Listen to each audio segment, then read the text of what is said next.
마태복음 5장 1절부터 12절까지 같이 읽도록 하겠습니다.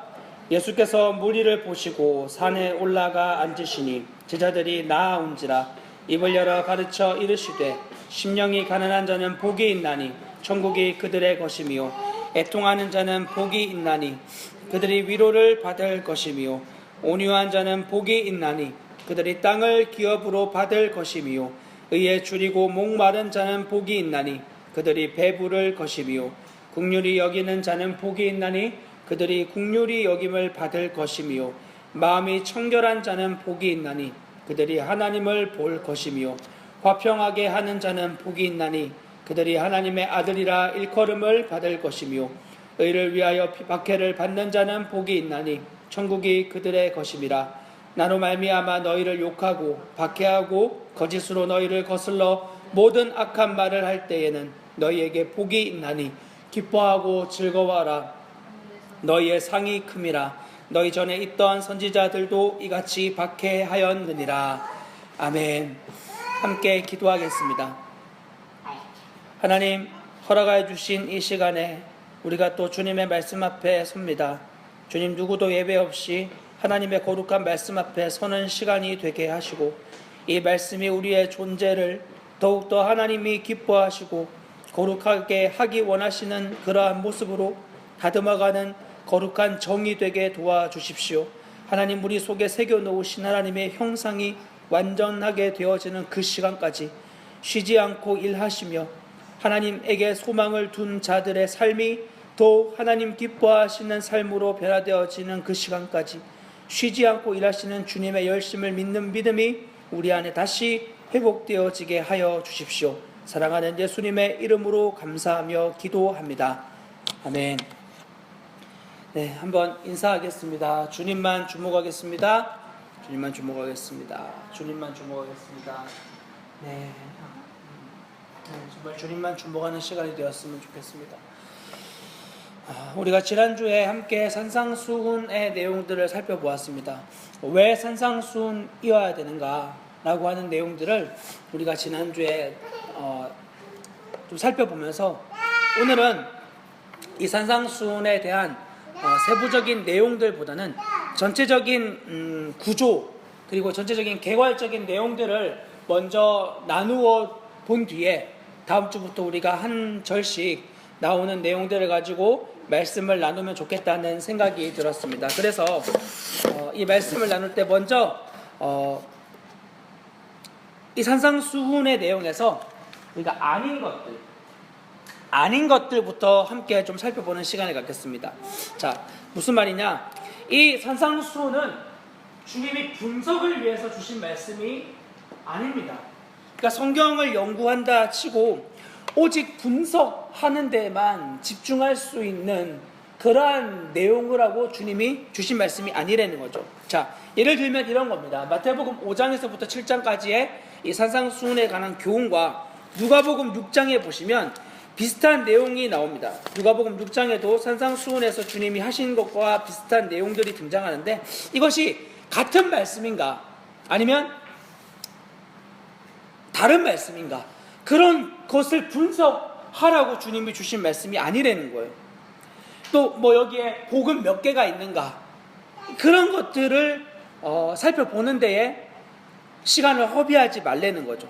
자, 마틴 로이드 존스 목사님께서 직접 이제 들으셨던 이야기, 본인이 겪으신 이야기인데 자기 스스로를 성경학자라고 지칭하는 사람이 있었습니다. 성경 연구가 자기의 장기이자 취미라는 거예요. 그런데 그 사람과 이야기를 하면서 로이드 존스 목사님이 느꼈던 것은 그 사람이 기계적인 의미에서는 성서학자일 수 있겠다는 생각을 하였습니다. 무슨 말인가? 자,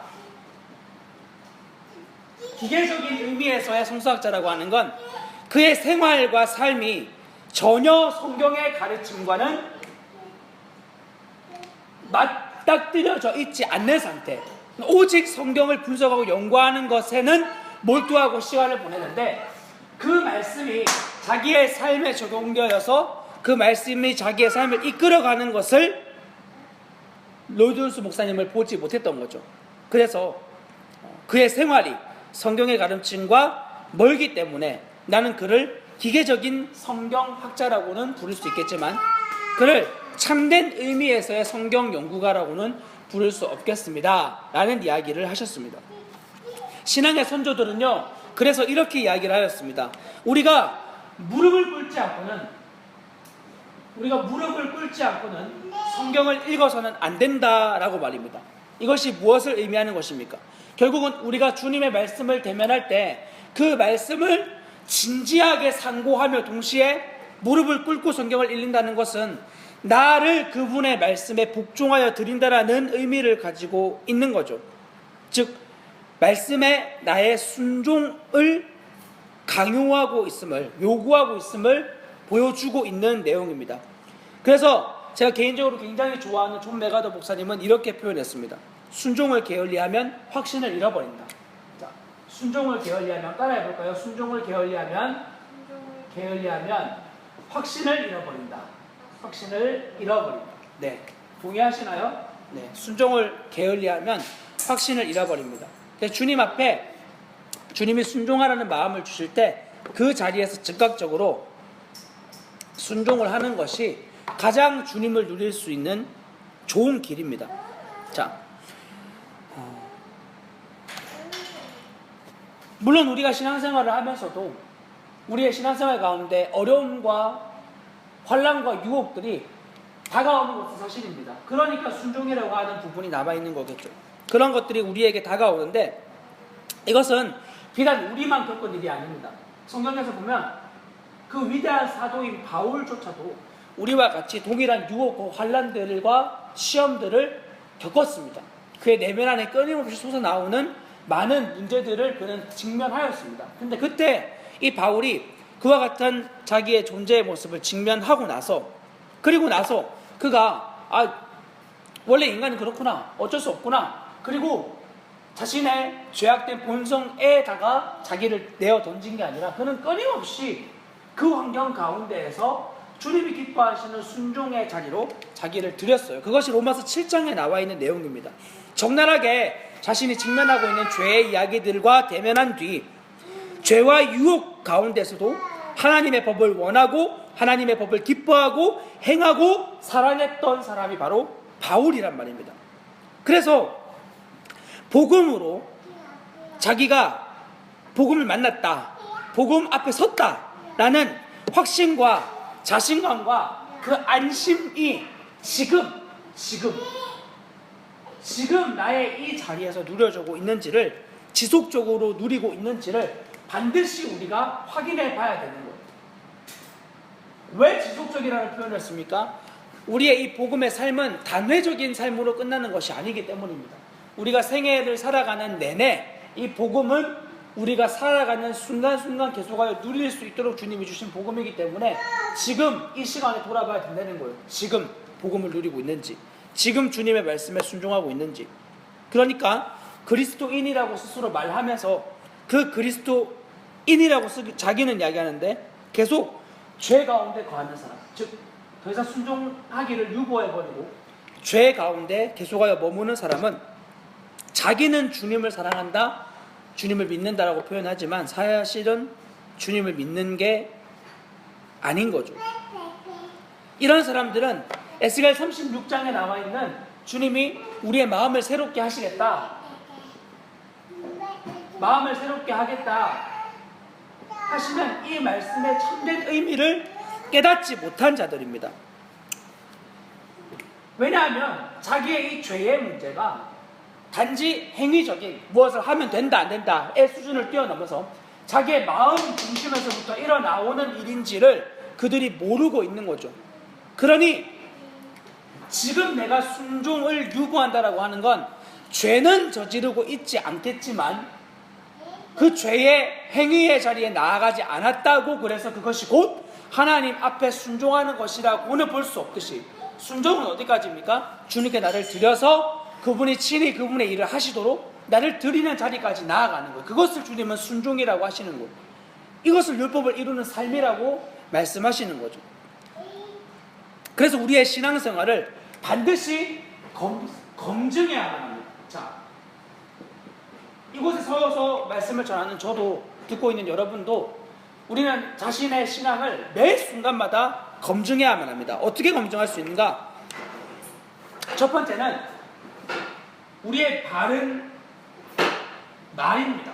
자, 행동이라고 표현할 수 있는데 우리의 바른 말을 통해서, 말과 행동을 통해서 우리의 신앙의 지금을 검증할 수가 있는 거예요. 교회도 다니고 상담도 받고 기도 생활하는 거 이런 거 따위가 아니라 성령께서 내 안에 내적인 증거, 즉 로마서 8장에 나와 있는 것처럼 내 안에 내적인 증거들을 통해서 외적인 증거로 드러나는 삶을 살고 있는가? 야고보서 2장은 이렇게 이야기합니다. 너희가 행하지 않는 믿음은 곧 죽은 믿음이다. 자, 하나님을 믿는다고 하는 건 반드시 행하는 삶으로까지의 우리의 순종을 동반하는 겁니다. 입술로의 고백만이 아니라. 그러니까 우리가 이 바른 하나님 앞에서의 바른 말과 행동이 온전하게 등장하고 있지 않다 라고 한다면 우리의 신앙은 분명히 지금 아무리 대단한 하나님을 경험했다 할지라도 지금 우리의 신앙에 문제가 있는 거죠. 자, 왜 그렇게 말이 중요하냐? 이거는 여러분들에게 긍정의 힘 이런 의미를 말씀드리는 것이 절대로 아닙니다. 그런 무슨 말의 능력 이런 것을 말하는 것이 아니라 우리가 어떤 행동을 하기 이전에 반드시 우리 안에 끊임없는 생각을 하게 됩니다. 자, 끊임없는 생각이 우리 안에서 돌고 돌면서 이 생각이 행동으로 이어지기 전에 반드시 등장하는 연결고리가 말이란 말이에요. 여러분, 자살하는 사람들 유서도 없이 아무런 암시도 없이 죽는 사람들은 거의 없습니다. 거의. 왜냐하면 자기의 행동에 대해서 먼저는 그와 같은 그 전에 움직임을 동반하기 전에 행동이 등장하기 때문이에요. 자, 말이라고 하는 건 그런 의미에서 굉장히 중요합니다. 자, 그래서 말이 무슨 힘을 가지고 있는 것은 아니지만 내가 어떤 살인, 간음 등과 같은 이런 행동들을 하기 이전에 내 안에서 먼저 나의 입술을 지키지 않으면 그런 것들이 행동으로 연결되기 얼마나 쉬운지를 끊임없이 점검해야 되는 거예요. 정말 별건 아닌 것 같지만 여러분이 입술로 죄를 짓고 이렇게 하는 것들에 대한 문을 열어놓으면 그 다음에 행동으로 그 일이 연결되는 건 의외로 굉장히 시간이 빠르게 이어집니다. 그러니까 여기에서 여러분이 생각해서 말로 넘어가지 않고 이것을 차단을 시키면 분노가 일어난다. 분노가 일어나는 것을 나이가 행동으로 했다. 그 이전에 나에게 어떤 일이 일어나는지 한번 보세요. 먼저는 분노를 일으키는 동기가 내 안에서 먼저 말로 튀어나와요. 소리를 지른다든지 욕을 한다든지 이런 것들을 어느 순간 내 안에서 튀어나오는 순간 그때부터 자제할 수 없는 행동도 따라오게 되는 그러한 일들이 여러분 안에 분명히 있을 겁니다. 그래서 이런 부분들을 검증하려는 거예요. 여러분의 입술에 지금도 파수꾼이 서 있는지, 지금도 여러분의 입술 가운데서 하나님의 거룩한 말씀들이 매 순간마다 나오고 있는지, 아니면 육적인 반응들이 입술을 통하여서 나오고 있는지 먼저는 점검할 수 있는 좋은 도구가 이 부분인 거죠. 나는 거룩하게 살고 있습니다. 난 거룩한 말 하고 있습니다. 내가 말하는 것은 별로 효과가 없어요. 여러분과 같이 사는 사람이 그렇게 말해주면 맞는 거죠. 자, 동의하시나요? 네, 같이 사는 사람밖에 없기 때문에 지금 굉장히 저도 마음이 어렵습니다. 자, 두 번째는 바른 예배입니다.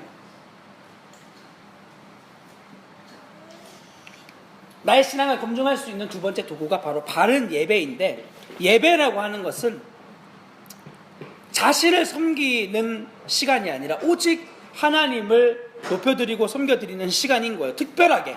물론 우리가 그리스도인 되었다고 하는 건 우리의 삶의 모든 부분이 하나님께 나를 드리는 시간이지만, 특별히 예배라고 하는 시간에 더더욱 구별되어지는 시간이잖아요.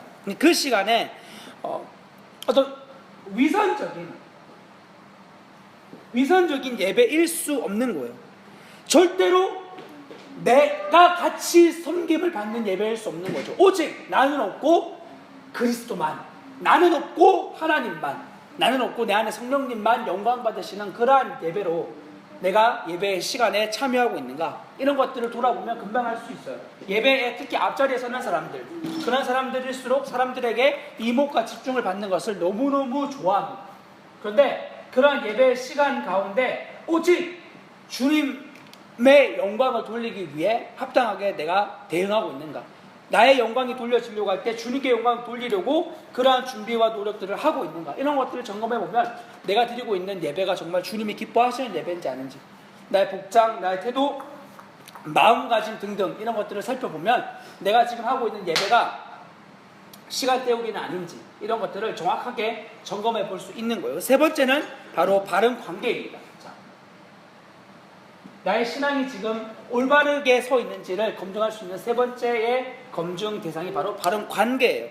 자, 특히 이 관계는 재물 그리고 세상에 대해서, 이전에 우리의 삶은 오직 세상을 추구하는 삶이었어요. 오직 재물을 위한 삶이었어요. 그렇죠? 육신의 정욕과 안목의 정욕과 이생의 자랑에 머물러 있던 인생에서 내 안에 주인이 바뀌었고, 이제는 더 이상 내가 추구하는 삶의 방식이 아닌 하나님 원하시는 삶의 방식으로 나아가는 존재로 바뀌어진 거죠. 그러면 이와 같이 주인이 바뀐 이런 삶을 사는 그리스도인들이 야말로 바로 세상과 재물과 바른 관계를 맺을 수 있는 사람이 되었다라는 의미를 가지고 있는 거예요. 다시, 자, 내가 오직 나만을 위해 사는 인생 가운데서는 성경적 의미에서의 바른 관계는 있을 수가 없어요. 왜냐하면 나 중심적이기 때문에 모든 게. 그러니까 하나님 중심으로 존재가 바뀐 사람만 재물에 대해서, 세상에 대해서, 사람들에 대해서 바른 관계를 맺어갈 수가 있는 거죠. 그들을 통해서만 하나님은 올바른 관계를 만들어 가기 원하십니다. 그러니까 복음을 만나지 않았다 그러면 바른 행동, 바른 예배, 바른 관계를 그들에게 요구한다는 건 불가능한 일을 요구하는 거예요. 쉽게 말하면 있을 수 없는 것을 요구하는 거죠. 주님이 절대로 그것에 대해서 합당하다고 하실 수가 없어요. 이런 내용들은 반드시 그리스도인들에게 적용되어지는 내용입니다. 자, 그래서 이 내용까지를 여러분이 듣고 나면 어떤 분들은 이렇게 생각할 수도 있을 거예요. 자, 어떻게 이렇게 사나? 말이나 행동이나 예배나 다른 사람들과 세상과의 관계 가운데 적당히, 특히 적당히 예수님을 믿고 싶은 사람들, 천국도 가고 싶고 그리고 세상도 누리고 싶고 예배도 드리고 싶지만 나도 인정을 받고 싶고, 사람들이 있는 데에서는 거룩하고 정결한 말인 것처럼 사용하지만 사람들이 없는 자리에서는 내가 원하는 상스러운, 주님이 기뻐하지 않는 말과 행동을 하는 것을 즐겨하는 그런 사람들, 이런 것만을 주님이 요구하신다라고 말할 때 그들의 심령은 어떻게 이렇게 살 수 있나? 라는 질문을 반드시 하는 거예요. 맞아요. 이 질문에 봉착했다라고 하는 건 여러분에게 희망이 있는 거예요. 누구도 이렇게 살 수 없어요. 이 땅에 있는 사람 누구도 이런 삶을 살 수가 없어요. 그래서 부자 관원에게 주님이 하신 말씀은 무엇입니까?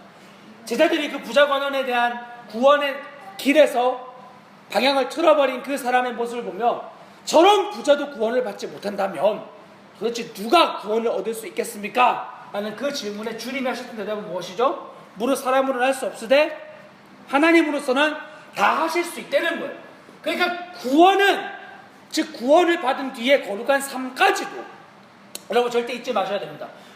그리스도로 인한 복음을 만나서 십자가에 통과하는 것까지 주님이 필요하고 그 뒤에 주님이 기뻐하시는 삶을 살아가는 것은 나의 의지로 하는 것이라고 착각하는 사람들이 있습니다. 그런데 그렇지 않아요.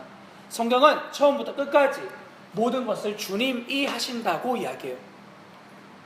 부자관은 유대인이었어요. 아브라함의 자손이었어요. 그러나 육적으로 아브라함의 자손이었지만 그가 자기가 가지고 있는 재물을 하나님께 드리는 것은 자기 힘으로 될 수 있는 영역이 아니었어요. 성화는 내가 노력해서 되는 부분 아니에요. 그 부분조차도 하나님이 하시는 거예요. 주님이 도와주셔야 가능한 일인 거죠. 자, 그러므로 여러분, 하나님 나라에 들어가고 싶다, 나도 천국에 들어가고 싶다, 그런 마음이 있는 사람이 있다면 반드시 그들이 먼저 마음에 내려줘야 될 것은, 나는 절대로 내 힘으로는 그 하나님의 나라에 들어갈 수 없다는 결론에 봉착해야만 합니다. 내가 조금만 더 노력하고 조금만 더 최선을 다하고 교회에서 충성헌신 노력 봉사하고 그리고 눈물 어린 최선으로 하나님 앞에 지극과 정성으로 나아가면 하나님이 나를 천국에 데려가시겠지. 아닙니다. 누구도 하나님 나라에 들어갈 수 없습니다. 반드시 이 결론에 봉착해야 됩니다. 나는 안 되는구나, 나는 절대 하나님 나라에 들어갈 수 없구나, 이 사실을 깨닫고 나서 그 다음 들어가야 되는 자리가 바로 마태복음 5장 3절에 나와 있는 무엇이라고 되어 있습니까? 심령이 가난한 자는 복이 있나니 천국이 그들의 것이며. 이것이 무엇을 의미하는 거죠? 애통하는 자는 복이 있나니 그들이 위로를 받을 것이며. 이것이 의미하는 바는 무엇입니까? 바로 더 이상 나의 힘으로 하나님의 나라에 들어가려는 모든 계획을 접어버리고 그 마음을, 심령을 가난한 바로 그 상태, 마음이 애통하게 찢어져 버린 바로 그 상태, 하나님이 아니면 나의 구원을 도무지 이룰 수 없다고 하는 그 절망의 상태 가운데 그 마음을 찢고 애통하며 스스로 얻을 수 없는 의의 줄인 심령으로 주님 앞에 나아가는 것, 여기까지가 우리가 해야 될 몫인 거예요. 이 자리까지 가야 되는 거예요.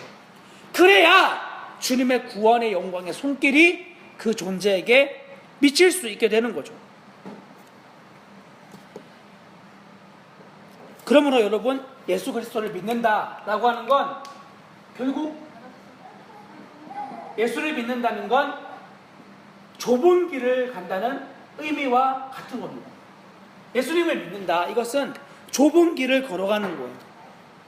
많은 사람들은 이 예수 그리스도를 따르려고 할 때 애통하지 않는 자들, 심령이 가난하지 않는 자들, 심령이 부하고 아직 마음에 흘린 눈물이 없는 이러한 자들은 네 가지의 짐을 가지고 있을 가능성이 많습니다. 좁은 길에 걸맞지 않는 큰 짐들을 그들은 가지고 있습니다. 첫 번째는 사탄입니다. 사탕이 아니고 사탄, 그리고 세상입니다. 그리고 죄, 그리고 자아, 이 네 가지의 짐을 쥐고 좁은 길을 걸어보려고 하는 거예요.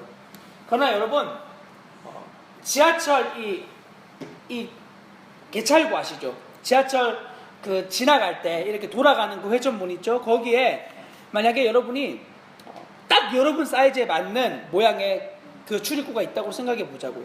거기에 여러분이 어떤 짐을 들고 그곳을 지나가려 하면 거기는 절대로 지나갈 수가 없습니다. 그런데 그 짐을 지고 예수 그리스도를 따른다고 하는 것은 바로 이런 모순을 의미하는 거예요. 즉, 자기가 짐을 지고 있는데 자기가 지금 주님을 따르는 길을 걸어가고 있다고 생각하는 사람은 곧 좁은 길이 아니라 넓은 길을 걸어가고 있을 가능성이 굉장히 많습니다. 자기도 알지 못하지만. 나는 사탄을 지고 가는 사람이 자기 스스로라고 인정한 사람은 없겠죠. 나는 주님도 좋고 세상도 좋아. 난 주님도 사랑하지만 세상도 사랑해.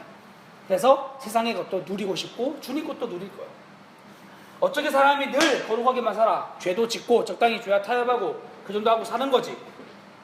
난 절대로 나를 사랑하는 걸 버릴 수가 없어요. 주님이 나에게 이것을 명령하셔도 난 내가 사랑하는 이 일을 반드시 하고 말 거예요. 난 신앙을 버려서라도 그 사람과 결혼하고 말 거예요. 뭐 이러한 따위의 말들 말입니다. 이런 것들은 좁은 길을 걸어가는 사람의 삶의 태도일 수가 없습니다. 많은 사람들은 결단을 합니다. 이러한 부분에서 더 이상 난 따르지 않아야지, 세상 따르지 않아야지, 죄를 따르지 않아야지, 자아를 따르지 않아야지. 주로 어디서 많이 결단하죠? 차량 집회 같은 데서, 수련회 가서 많이 결단해요. 결심물도 쓰고. 그런데 결단을 했다는 것과 자기의 삶이 거기에 들여져서 세상의 끈을 놓는 것은 다른 문제예요. 그렇게 해야지 하고 마음에 결정하는 것은, 잠깐 결정하는 건 쉬워요. 그러나 그 일에 자기를 들이는 건 생명을 걸어야 되는 일이 되는 거예요. 그리고 그것을 걸어맨 사람이 바로 주님은 좁은 길을 걷는 사람이라고 말씀하시는 겁니다. 자, 그래서 여러분들에게 말씀드리고 싶습니다. 여러분, 우리의 마음이 지금 어디에 있는지 이 시간에 다시 한번 점검해야만 합니다. 갈라디아서 6장 3절에서 8절까지는 이렇게 기록이 되어져 있습니다. 갈라디아서 6장 3절부터 8절까지인데 제가 읽어드리겠습니다. 6장 3절부터 8절까지. 만일 누가 아무것도 되지 못하고 된 줄로 생각하면 스스로 속임이라. 만일 누가 아무것도 되지 못하고 된 줄로 생각하면 스스로 속임이라. 각각 자기의 일을 살피라.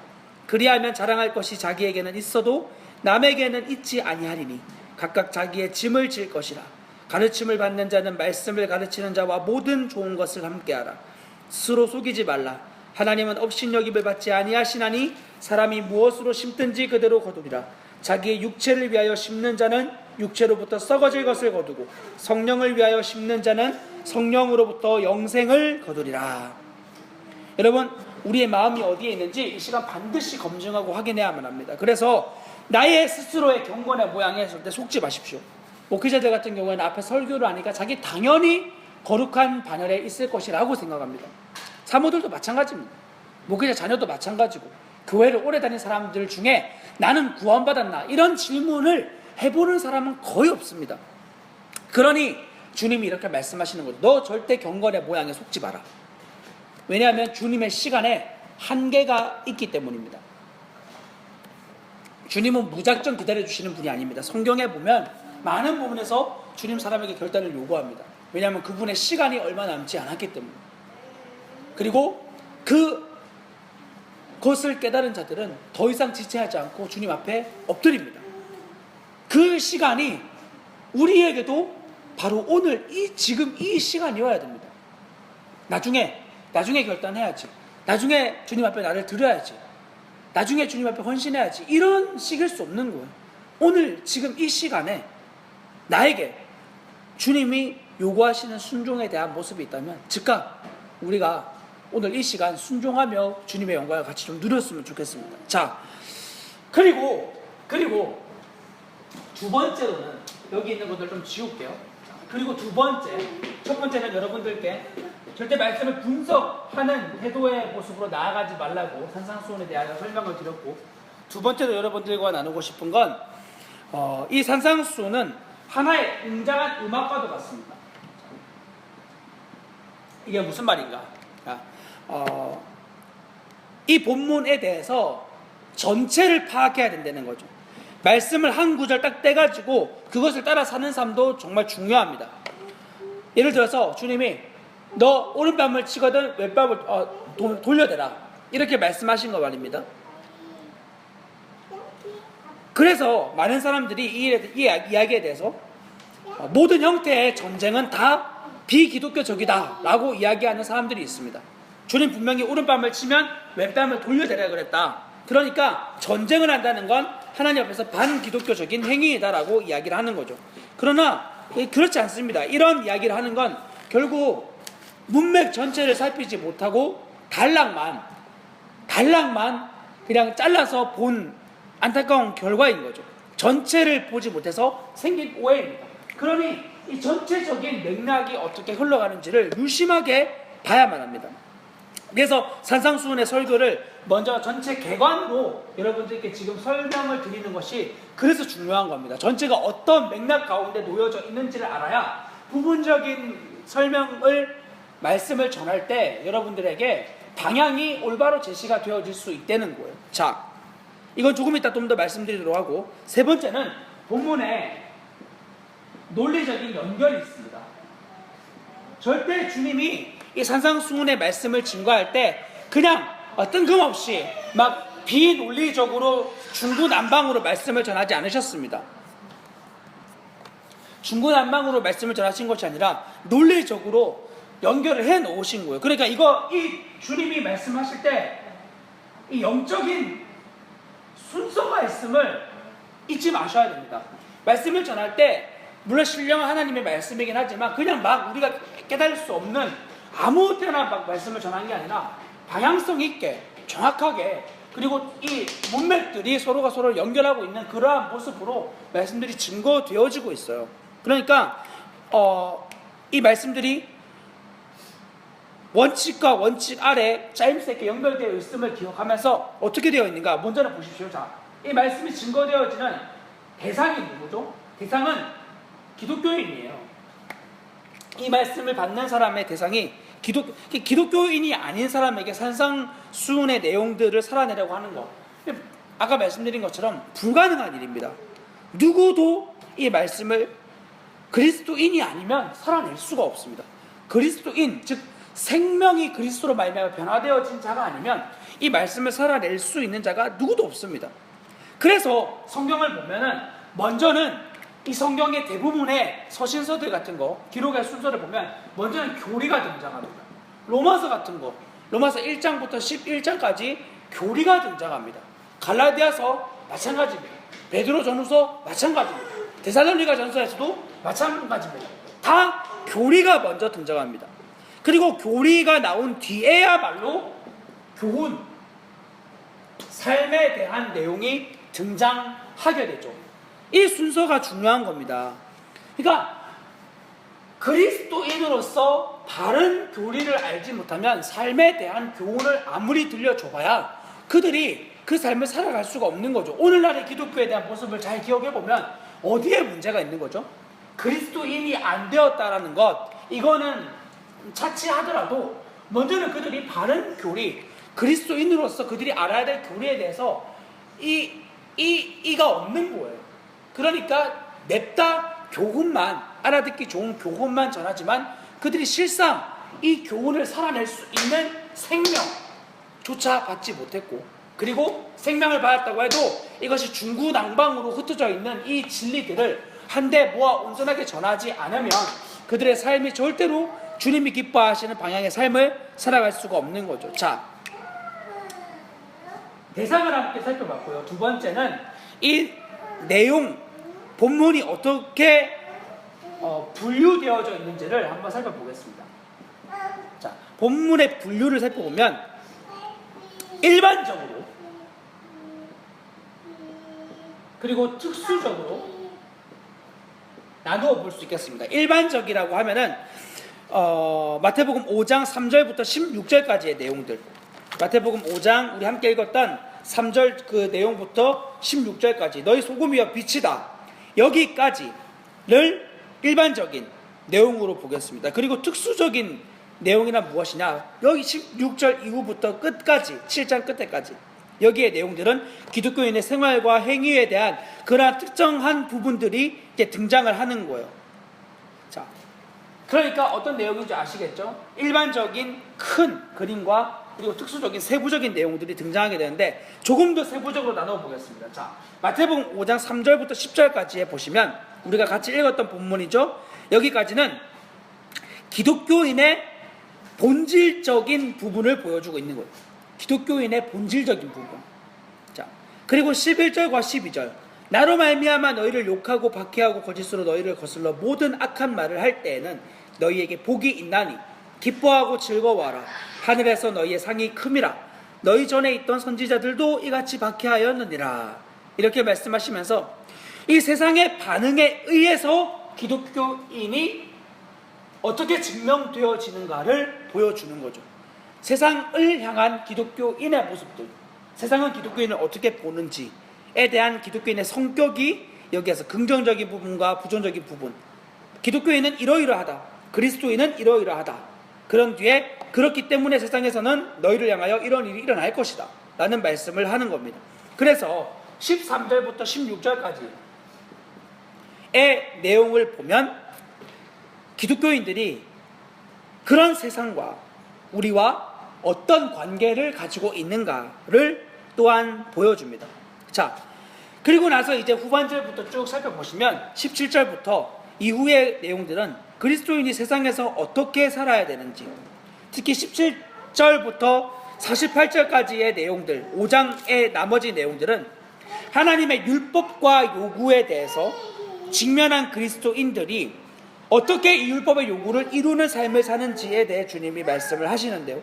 살인, 간음, 이혼 이러한 내용들에 대해서 보복과 자기 방어, 이웃에 대한 태도 이런 것들에 대해서 기독교인은 어떤 입장을 취하고 어떤 삶의 모습으로 나아가야 되는지 이것을 주님이 말씀하고 있습니다. 자, 그런데 이 내용을 여러분들이 이미 알고 있는 내용이니까 보시면 이 내용에 대한 주님의 관심이 무엇이냐면요, 주님이 산상수훈에 대한 말씀을 하시면서 여기에 대한 관심을 두고 있는 게 율법 조문에 관심이 있는 게 아닙니다.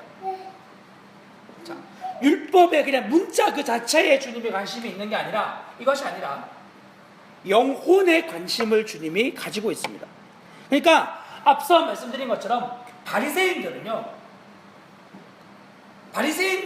문제가 무엇이냐면 그들의 경건, 그들의 의롭고자 하고 주님 앞에서 열심히 문제가 아니라 그들의 가장 큰 문제는 바로 이와 같이 기계적인 하나님의 계명을 기계적으로 대한 데에 문제가 있는 거예요.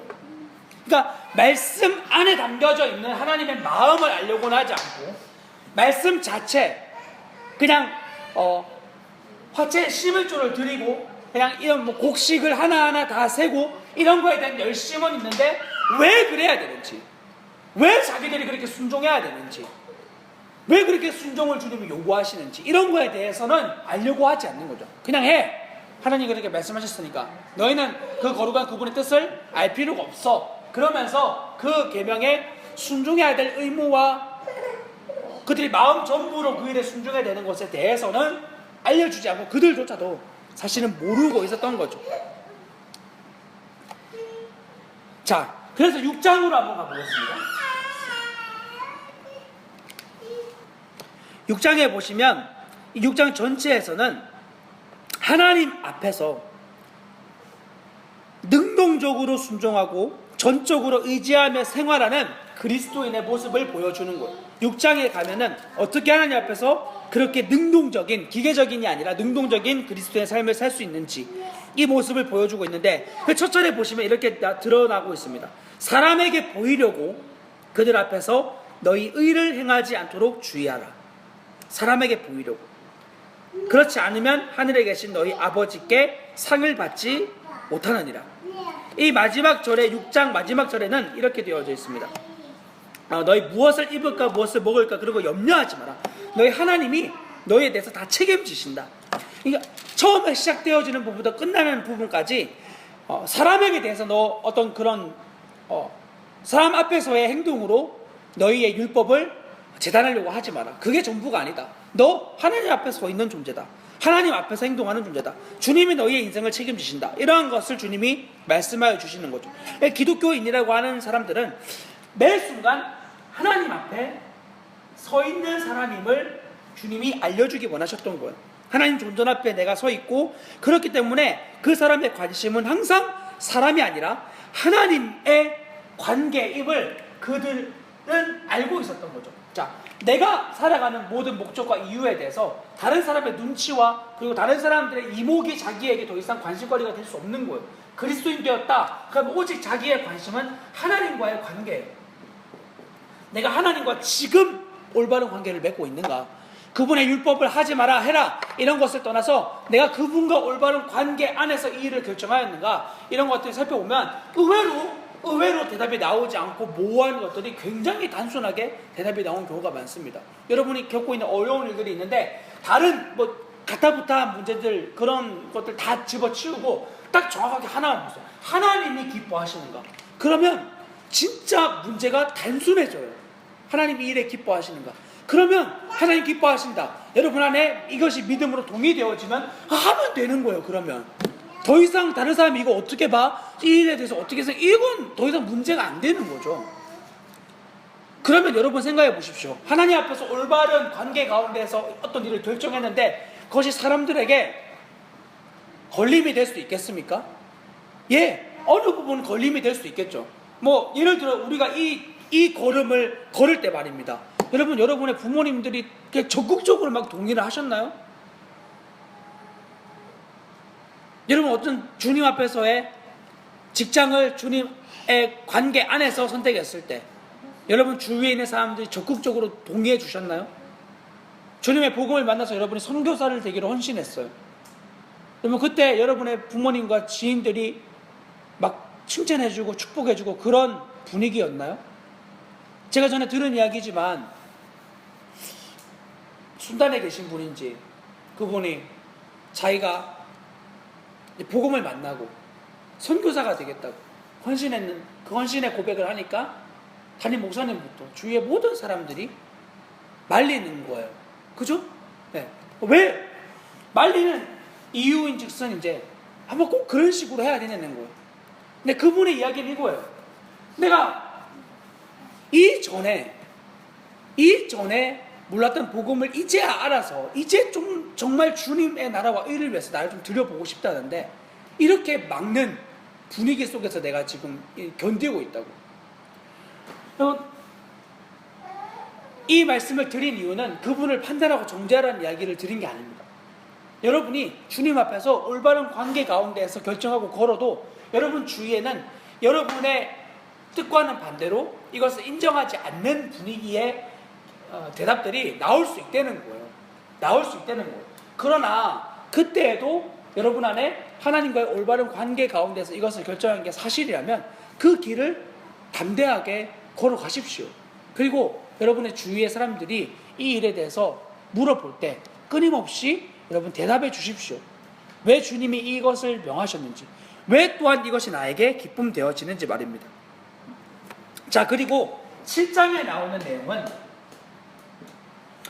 나오는 내용들은 하나님 판단에 비추어서 자신을 돌아보는 사람들의 내용들이에요.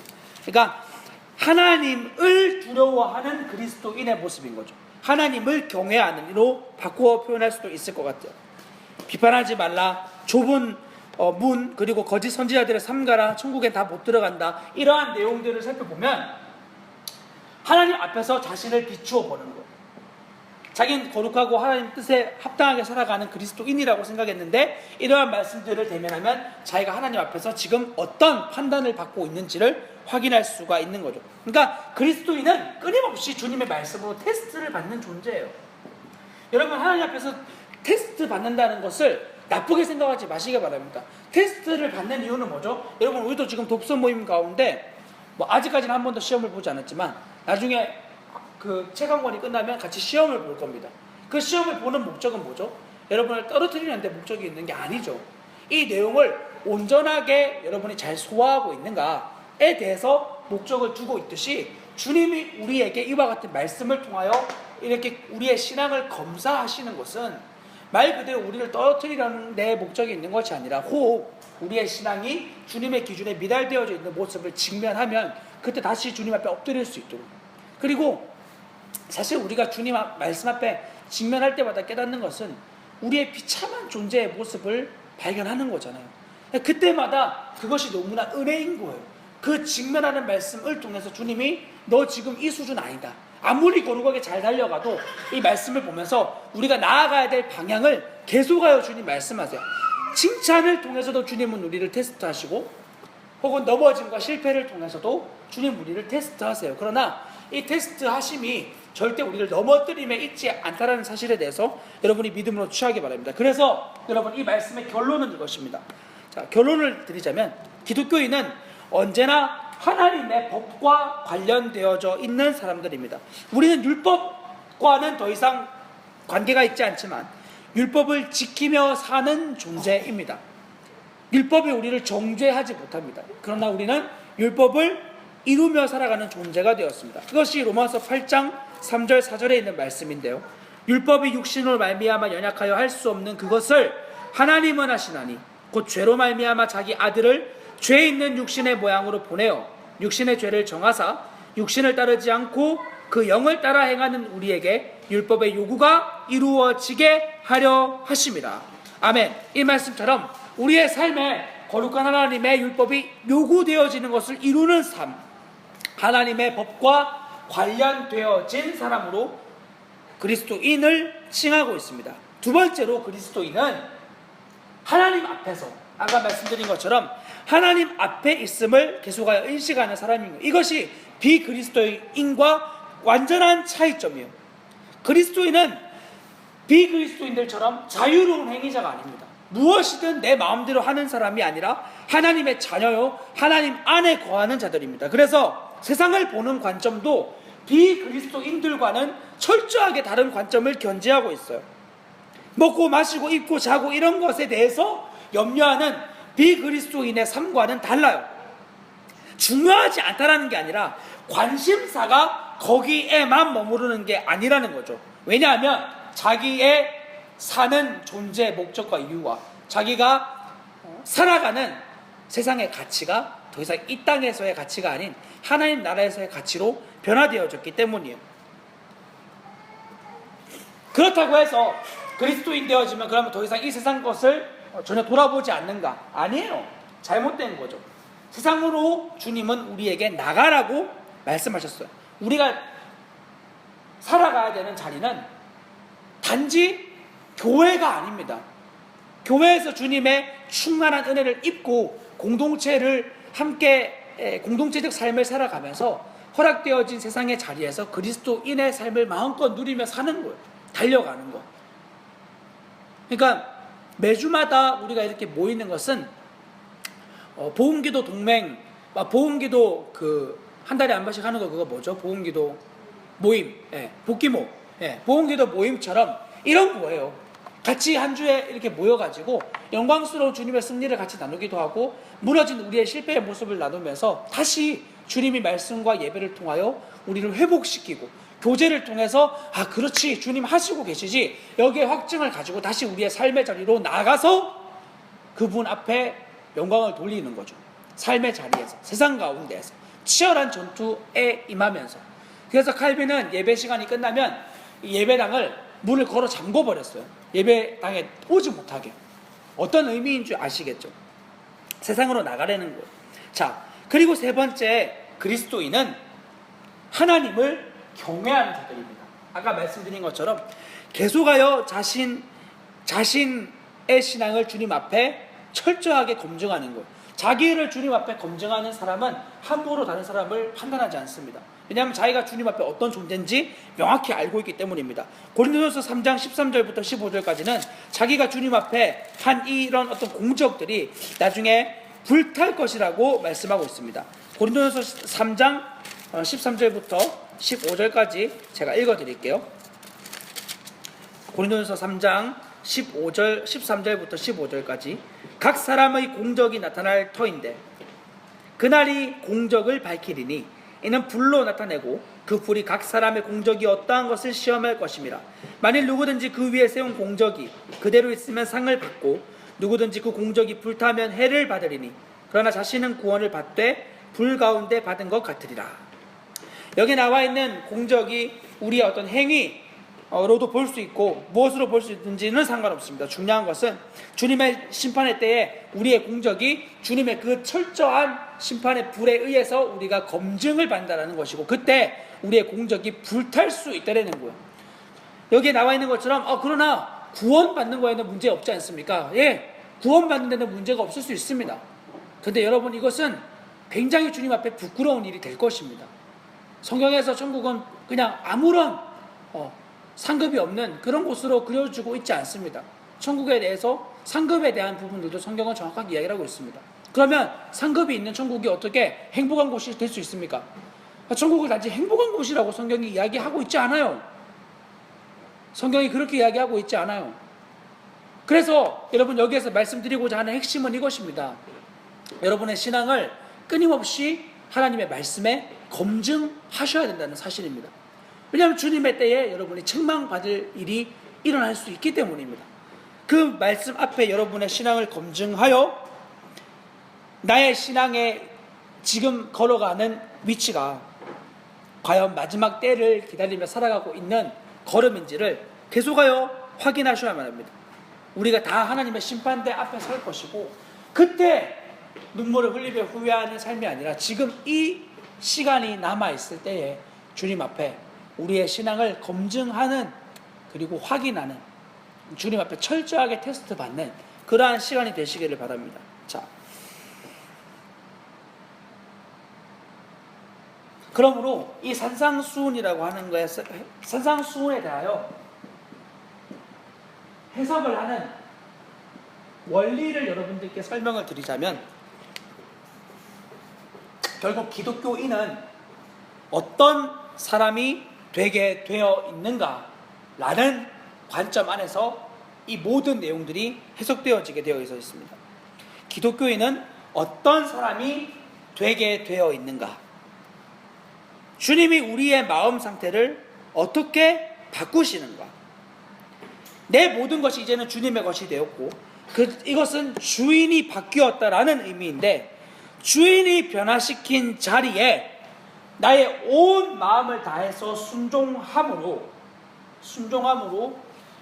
주님이 우리에게 요구하시는 그리스도인의 모습이 되어져 가는 것, 그 관점 아래에서 이 말씀을 대하여 보셔야 절대로 오해 없는 해석이 될 수 있습니다. 그리스도인은 어떤 사람이 되게 되어 있는가?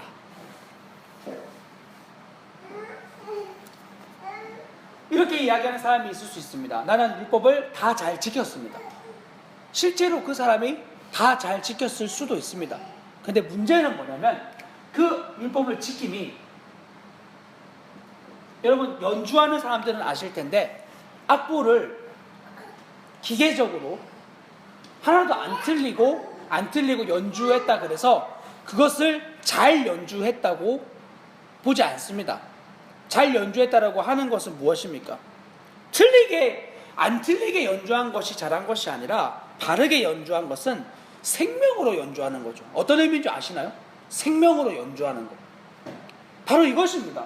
주님이 산상수훈의 계명을 우리에게 주실 때, 이것을 우리가 단지 지키고 안 지키고의 수준을 뛰어넘어 이것을 생명으로 지켜나가는, 즉 그 안에서 생명을 누리는 그러한 삶으로 우리를 초대하시는 거예요. 그리고 그렇게 되어가게끔 주님이 이끌어가매 우리가 믿음으로 동참하는 거예요. 주님 제자들에게 이렇게 명령하셨습니다. 너희가 이 모든, 내가 너희에게 분부한 모든 것들을 가르쳐 지키게 하라. 이 계명을 주셨을 때 제자들이 가장 먼저 떼올렸을 주님의 계명은 바로 이 산상수훈이었습니다. 어떻게 무엇을 하면 살아야 될지, 그리스도인의 정체성은 무엇인지, 이 모든 것들에 대해서 주님이 가르쳐 주셨던 것, 주님이 가르쳐 주신 내용, 제자들은 가르쳐 지켜야 될 내용에 대해서 먼저 그들은 산상수훈의 내용을 떠올렸을 겁니다. 하나님을 두려워함으로, 그리고 세상에 대하여 하나님만을 두려워하는 존재임을 우리가 보여주는 거예요.